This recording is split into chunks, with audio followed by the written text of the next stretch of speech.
அப்போ 4 o'clock 5 o'clock if I'm very ஹங்க்ரினா I have இது வேர்க்கடலை சாப்பிடுவேன் நான். கடலை அவிச்ச கடலை சொல்லுவாங்களே, அந்த அவிச்ச கடலை சாப்பிடுவேன். நைட் நான் 7 o'clock மேலே தான் செட்க்கு அப்புறம் தான் I have it plate of meal. அதில் பார்த்தீங்கன்னா கண்டிப்பாக சிக்கன் இருக்கும். எனக்கு வந்து ரொம்ப சிக்கன் பிடிக்கும். ஃபிஷ் சாப்பிட்றவங்க ஃபிஷ் சாப்பிட்லாம், நான் சிக்கன் சாப்பிடுவேன். ஸோ சிக்கன் சாப்பிடுவேன். அதே மாதிரி இன்னொரு ஆம்லெட் வச்சுப்பேன்.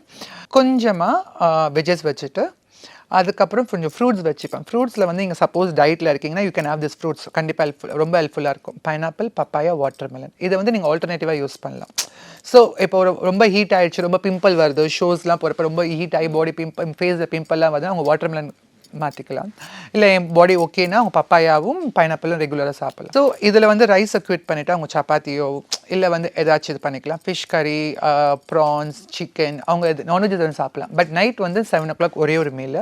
ஆனால் அது முடிச்சதுக்கப்புறம் தண்ணி குடிச்சிட்டு நைட் பிஃபோர் ஸ்லீப்புக்கு கேப் இருக்கணும். 2 to 3 hours எதுவுமே சாப்பிடக்கூடாது. அப்படியே போய் தூங்கிடணும். அவ்வளோதான். இப்படி தான் நான் ஃபாலோ பண்ணுவேன்.